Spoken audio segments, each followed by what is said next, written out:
Hi friends, good morning. I am Komala. Welcome to the Komala cooking channel. ಹೇಗಿದ್ದೀರಾ? ನೀವೆಲ್ಲ ಚೆನ್ನಾಗಿದ್ದೀರಾ ಅಂತ ಭಾವಿಸ್ತಾ ನಾನು ಕೂಡ ತುಂಬ ಚೆನ್ನಾಗಿದ್ದೀನಿ. ಇವತ್ತು ನಿಮಗೆ ಒಂದು ಒಳ್ಳೆ ಬ್ರೇಕ್ಫಾಸ್ಟನ್ನು ಮಾಡಿ ತೋರಿಸ್ತಾ ಇದ್ದೀನಿ. Healthy breakfast. ಇದಕ್ಕೆ ಅಕ್ಕಿ ಆಗಲಿ, ರವೆ ಆಗಲಿ, ಗೋಧಿ ಹಿಟ್ಟಾಗಲಿ, ಮೈದಾ ಹಿಟ್ಟಾಗಲಿ ಯಾವುದೇ ಒಂದು ಫ್ಲೋರ್ಗಳನ್ನು ಬಳಸದೆ ನಾನು ದೋಸೆನ ಮಾಡಿ ತೋರಿಸ್ತಾ ಇದ್ದೀನಿ. ಇದನ್ನು ಮಾಡೋದು ಹೇಗೆ ಅಂತ ನೋಡೋಣ ಬನ್ನಿ. ಈಗ ಫಸ್ಟು ನಾನು 5 ಥರದ ಸಿರಿಧಾನ್ಯಗಳನ್ನು ತಗೊಂಡು ಇದನ್ನು ಸಣ್ಣದಾಗಿ ರವೆ ಮಾಡಿಸಿ ಇಟ್ಕೊಂಡಿದ್ದೀನಿ. ನಮ್ಮ ಮನೇಲಿ ಯಾವಾಗ 5 ಥರದ ಸಿರಿಧಾನ್ಯ ತಂದು ಈ ಥರ ಮಾಡಿಸಿ ಇಟ್ಟಿರ್ತೀನಿ. ಇದು ಉಪ್ಪಿಟ್ಟಿನ ರವೆ ಅಷ್ಟು ಸಣ್ಣದಾಗಿರಬೇಕು. ಇದಕ್ಕೆ ನಾನು ಆರ್ಕ, ಸಾಮೆ, ಊದಲು, ಕೊರ್ಲೆ, ನವಣೆ ಇಷ್ಟು 5 ಥರದ ಸಿರಿಧಾನ್ಯನ ಬೆರೆಸಿ ನಾನು ರವೆ ಮಾಡಿಸಿಟ್ಟಿದ್ದೀನಿ. ಈ ರವೆನ ನಾನು ಜಾಮೂನ್ ಬಟ್ಲಲ್ಲಿ ಒಂದು 4 ಬಟ್ಲಷ್ಟು ತಗೋತಾ ಇದ್ದೀನಿ. ಈ 4 ಬಟ್ಲಲ್ಲಿ ಒಂದು 10-12 ಜನ ಟಿಫನ್ ಮಾಡ್ಬೋದು. ತುಂಬ ಚೆನ್ನಾಗಿ ಒದಗುತ್ತೆ ಕೂಡ, ತುಂಬ ಹೆಲ್ದಿ ಕೂಡ. ನಾನೀಗ ಒಂದು 4 ಬಟ್ಲಷ್ಟು ತೊಗೊಂಡು ಇದನ್ನು ಒಂದು 3 ಸರಿ ತೊಳ್ಕೊಂಡು ಇದನ್ನು ಒಂದು 5-6 ಗಂಟೆಗಳ ನೆನೆಸಿಡ್ತೀನಿ. ಯಾಕಂದರೆ ಇದು ಡೈರೆಕ್ಟ್ ಹಾಗೆ ಕಾಳುಗಳನ್ನು ಬಳಸಿದರೆ ಇದು ಬೇಗ ಬೇಯೋದಿಲ್ಲ, ಆಮೇಲೆ ಹೀಟ್ ಆಗಿರುತ್ತೆ. ಅದಕ್ಕೋಸ್ಕರ ಇದನ್ನು ಚೆನ್ನಾಗಿ ನೆನೆಸಬೇಕು. ನಾವು ಕಾಳುಗಳನ್ನು ತಗೊಂಡಾಗ ಒಂದು ದಿವಸ ಓವರ್ನೈಟ್ ನೆನೆಸಬೇಕಾಗುತ್ತೆ. ಅದಕ್ಕೋಸ್ಕರ ನಾನು ರವೆ ಮಾಡಿಸಿಟ್ಕೊಂಡಿರ್ತೀನಿ. ರವೆ ಮಾಡಿಸಿಟ್ಕೊಂಡ್ರೆ ಆರಾಮಾಗಿ ನಾವು 1-2 ಗಂಟೆಯಲ್ಲಿ ನೆನೆಸ್ಬಿಟ್ಟು ಮಾಡ್ಬೋದು. ಇದು ದೋಸೆ ಆಗಿರೋದ್ರಿಂದ ಒಂದು 4 ಗಂಟೆಗಳ 5 ಗಂಟೆಗಳ ಕಾಲ ನೆನೆಸಬೇಕು. ಈಗ ಒಂದು 3 ಸರಿ ತೊಳ್ಕೊಂಡ್ಬಿಟ್ಟು ನಾನು ಈಗ ನೆನಿಡ್ತಾ ಇದ್ದೀನಿ. ಈಗ ಇದ್ರ ಜೊತೆಗೆ ನಾನು ಯಾವ ಬೌಲಲ್ಲಿ ತೊಗೊಂಡಿದ್ದೀನೋ ಸಿರಿಧಾನ್ಯದ ರವೆ, ಅದೇ ಬೌಲಲ್ಲಿ ಅರ್ಧ ಬೌಲಷ್ಟು ಉದ್ದಿನಬೇಳೆ ತೊಗೊಂಡಿದ್ದೀನಿ. ಇದಕ್ಕೆ ಉದ್ದಿನಬೇಳೆ ಸಹ ಜಾಸ್ತಿ ಹಾಕೋ ಅವಶ್ಯಕತೆ ಇಲ್ಲ. 4 ಬೌಲ್ಗೆ ನಾನು ಅರ್ಧ ಬೌಲ್ ಉದ್ದಿನಬೇಳೆ ಹಾಕಿದ್ದೀನಿ. 1-2 ಸ್ಪೂನು ಕಡಲೆಬೇಳೆ, 1-2 ಸ್ಪೂನು ಹೆಸರುಬೇಳೆ, 1 ಸ್ಪೂನಷ್ಟು ಮೆಂತ್ಯ, ಅದೇ ಬೌಲಲ್ಲಿ 1 ಬೌಲು ಅವಲಕ್ಕಿನ ತೊಗೊಂಡಿದ್ದೀನಿ. ಇಲ್ಲಿ ನೀವು ಹೆಸರುಬೇಳೆ ಹಾಕ್ಕೊಳ್ಳೇಬೇಕು ಕಂಪಲ್ಸರಿ. ಯಾಕಂದರೆ ಸಿರಿಧಾನ್ಯ ಹೀಟ್ ಇರೋದ್ರಿಂದ ಹೆಸರುಬೇಳೆ ಹಾಕೋದ್ರಿಂದ ತಂಪಾಗುತ್ತೆ. ಹಾಗಾಗಿ ಇದನ್ನು ಕೂಡ ಒಂದು 4-5 ಸರಿ ತೊಳ್ಕೊಂಡು ಇದಕ್ಕೂ ನೀರು ಹಾಕಿ ನೆನೆಸಿಟ್ಟಿರ್ತೀನಿ. ಇದು ಎಲ್ಲ ಒಂದು 5-6 ಗಂಟೆ ನೆಂದಾದಮೇಲೆ ಇದನ್ನು ನೈಟು ನಾನು ಇದನ್ನು ಸಪ್ರೇಟಾಗಿ ರುಬ್ಕೊಳ್ತೀನಿ. ಸಿರಿಧಾನ್ಯ ಅಂತೂ ತುಂಬ ಒಳ್ಳೆಯದು. ವಾರಕ್ಕೊಂದು ಸತಿ ಆದರೂ ಸಿರಿಧಾನ್ಯದ ಅಡುಗೆಗಳನ್ನು ಮಾಡ್ಕೊಂಡು ತಿಂದರೆ ನಮ್ಮ ಆರೋಗ್ಯ ತುಂಬ ಚೆನ್ನಾಗಿರುತ್ತೆ. ಯಾಕಂದರೆ ಸಿರಿಧಾನ್ಯಗಳಲ್ಲಿ ಫೈಬರ್ ಅಂಶ ಜಾಸ್ತಿ ಇರುತ್ತೆ. ಆಮೇಲೆ ಜೀರ್ಣಕ್ರಿಯೆ ಚೆನ್ನಾಗಾಗುತ್ತೆ. ಹೆಚ್ಚಿಗೆ ಹೊತ್ತು ಹೊಟ್ಟೆ ಹಸಿವು ಇಲ್ಲದೇ ನಾವು ತಡಿಬೋದು. ಹಾಗಾಗಿ ಇದನ್ನು ಸಣ್ಣಗೂ ಆಗ್ಬೋದು, ಕೊಲೆಸ್ಟ್ರಾಲು ಕರಗಿಸುತ್ತೆ ಅಂತ ಒಳ್ಳೆ ಬೆನಿಫಿಟ್ ಇರೋಂಥ ಸಿರಿಧಾನ್ಯ.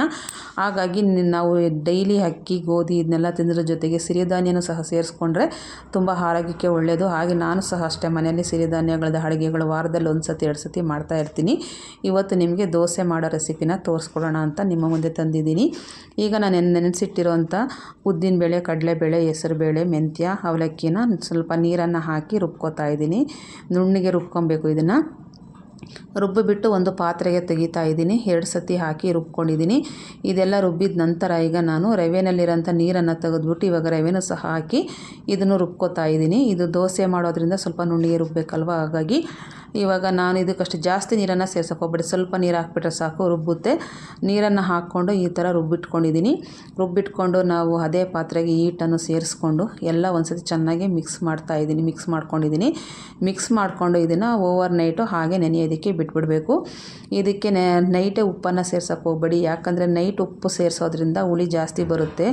ಯಾವುದೇ ದೋಸೆ ಮಾಡುವಾಗ, ಇಡ್ಲಿ ಮಾಡುವಾಗ ಉಪ್ಪು ಮೊದಲೇ ಹಾಕೋಕೆ ಹೋಗ್ಬೇಡಿ, ಹುಳಿ ಜಾಸ್ತಿ ಬಂದುಬಿಡ್ತದೆ. ಹಾಗಾಗಿ ಬೆಳಗ್ಗೆ ಟೈಮ್ ಮಾಡುವಾಗ ಹಾಕ್ಕೊಂಡ್ರೆ ಚೆನ್ನಾಗಿರುತ್ತೆ. ಹಾಗಾಗಿ ನಾನು ಕೂಡ ಉಪ್ಪು ಸೇರಿಸ್ತಾ ಇಲ್ಲ. ಎಲ್ಲ ಚೆನ್ನಾಗಿ ಮಿಕ್ಸ್ ಮಾಡಿಬಿಟ್ಟು ಒಂದು ಪ್ಲೇಟನ್ನು ಮುಚ್ಚಿಬಿಟ್ಟು ಓವರ್ ನೈಟ್ ನಾನು ಇಟ್ಟಿದ್ದೀನಿ. ಬೆಳಗ್ಗೆ ನೋಡೋಷ್ಟರಲ್ಲಿ ತುಂಬ ಚೆನ್ನಾಗಿ ಉಬ್ಬಿ ಬಂದಿತ್ತು. ಎಲ್ಲ ಉಬ್ಬಿ ಕೆಳಗಡೆ ಚೆಲ್ಲೋಗ್ಬಿಟ್ಟಿತ್ತು. ನಾನು ಬರೋಷ್ಟರಲ್ಲಿ ನನ್ನ ಮಗಳು ಎತ್ತಿಟ್ಟಿರು ಕೂಡ ಮತ್ತೆ ಅದೇ ಥರ ತಪ್ಪಲಿ ತುಂಬ ಉಬ್ಕಿದೆ ನೋಡಿ. ತುಂಬ ಚೆನ್ನಾಗಿ ಉಬ್ಬಿ ಬರುತ್ತೆ, ಹುಳಿ ಜಾಸ್ತಿ ಇರೋದಿಲ್ಲ. ಇದು ಸಂಜೆವರೆಗೂ ಇಟ್ಟರೂ ಸಹ ಹುಳಿ ಬರೋದಿಲ್ಲ, ಗ್ಯಾಸ್ಟ್ರಿಕ್ ಆಗೋದಿಲ್ಲ. ನಾವು ಅಕ್ಕಿನಲ್ಲಿ ಮಾಡಿರೋಂಥ ದೋಸೆ ತಿಂದಾಗ ಎದೆ ಉರಿ ಬರ್ತದೆ ಕೆಲವರಿಗೆ, ಗ್ಯಾಸ್ಟ್ರಿಕ್ ಇರೋರಿಗೆ, ಹೊಟ್ಟೆ ಉಬ್ಬರ ಈ ಥರದ್ದೆಲ್ಲ ಬರುತ್ತೆ. ಈ ಥರ ದೋಸೆ ತಿಂದು ನೋಡಿ, ಯಾವುದೇ ಕಾರಣಕ್ಕೂ ಗ್ಯಾಸ್ಟ್ರಿಕ್ಕು ಬರೋದಿಲ್ಲ, ಗ್ಯಾಸ್ಟ್ರಿಕ್ಕು ಆಗೋದಿಲ್ಲ. ಹಾಗಾಗಿ ತುಂಬ ಹೆಲ್ದಿ ಬ್ರೇಕ್ಫಾಸ್ಟು ಇದು. ಈಗೆಲ್ಲ ಒಂದು ಸತಿ ಮಿಕ್ಸ್ ಮಾಡಿಕೊಂಡು ನಾನು ಇದಕ್ಕೆ ಉಪ್ಪನ್ನು ಸೇರಿಸ್ಕೋತೀನಿ. ಈ ಟೈಮಲ್ಲಿ ತಿರ್ಗಾ ನಾನು ಇದಕ್ಕೆ ಯಾವುದೇ ಒಂದು ಸೋಡಾ ಆಗಲಿ ಏನು ಸೇರಿಸಲ್ಲ. ನಾನು ಯಾವತ್ತೂ ಯಾವ್ಯಾವ ಒಂದು ದೋಸೆ ಇಡ್ಲಿಗೆ ಯಾವತ್ತೂ ಸೋಡಾ ಹಾಕೋದಿಲ್ಲ. ಇದಕ್ಕೂ ಸಹ ಅಷ್ಟೇ ನಾನು ಬರೀ ಉಪ್ಪನ್ನು ಹಾಕಿ ಮಿಕ್ಸ್ ಮಾಡ್ಕೊತಾ ಇದ್ದೀನಿ. ಮಿಕ್ಸ್ ಮಾಡಿಕೊಂಡು ಈಗ ನಾವು ಇದರಲ್ಲಿ ಸೆಟ್ ದೋಸೆ ಮಾಡ್ಕೊಬೋದು, ಖಾಲಿ ದೋಸೆ ಮಾಡ್ಕೊಬೋದು, ಮಸಾಲೆ ದೋಸೆ ಮಾಡ್ಕೊಬೋದು, ಯಾವ ಥರದ ದೋಸೆ ಬೇಕಾದ್ರೂ ಒಂದೇ ಬ್ಯಾಟರಲ್ಲಿ 4-5 ಥರದ ದೋಸೆಗಳನ್ನು ಮಾಡ್ಕೊಬೋದು. ನೋಡಿ ಎಷ್ಟು ಚೆನ್ನಾಗಿ ಕೆಂಪಗೆ ಬಂದಿದೆ ಇದು. ಇದೇ ಥರನ ನಾನು ದೋಸೆಗಳೆಲ್ಲನೂ ಹಾಕೋತಾ ಇದ್ದೀನಿ. ಇದ್ರ ಜೊತೆ ಕಾಂಬಿನೇಷನ್ ಆಗಿ ನೀವು ಚಟ್ನಿ, ಸಾಗು, ಆಲೂಗೆಡ್ಡೆ ಪಲ್ಯ ಯಾವ್ದು ಬೇಕಾದ್ರೂ ಮಾಡ್ಕೊಬೋದು. ನಾನು ಇದು ಕಾಂಬಿನೇಷನ್ ಆಗಿ ಕಡಲೆಬೀಜ ಚಟ್ನಿನ ಮಾಡಿದ್ದೀನಿ. ಕಡಲೆಬೀಜ ಚಟ್ನಿ ಸಹ ತುಂಬ ಚೆನ್ನಾಗಿರುತ್ತೆ, ಟೇಸ್ಟಾಗಿರುತ್ತೆ ಸಿರಿಧಾನ್ಯಗಳಿಗೆ. ಹಾಗಾಗಿ ನೋಡಿ ಎಲ್ಲ ದೋಸೆಗಳು ಅಷ್ಟು ಚೆನ್ನಾಗಿದ್ದು ಬರ್ತಾಯಿದೆ. ಒಳಗಡೆ ಎಲ್ಲ ಸಾಫ್ಟು, ಮೇಲ್ಗಡೆ ಗರಿಗರಿಯಾಗಿ ತುಂಬ ಚೆನ್ನಾಗಿರುತ್ತೆ. ಇದ್ರ ಜೊತೆ ಇನ್ನೊಂದು ಸ್ವಲ್ಪ ತುಪ್ಪನ ಹಾಕ್ಕೊಂಡು ನಾವು ಯಾವ ಜೊತೆ ಬೇಕಾದ್ರೂ ತಿನ್ಬೋದು. ಬೆಳಗಿನ ಬ್ರೇಕ್ಫಾಸ್ಟ್ಗೆ ಆರಾಮಾಗಿ ಇದನ್ನು ತಿನ್ಬೋದು. ನೈಟು ಅಷ್ಟೇ ಡಿನ್ನರ್ಗೂ ಈ ಥರದ್ದು 2 ದೋಸೆ ಹಾಕ್ಕೊಂಡ್ರೆ ಸಾಕು.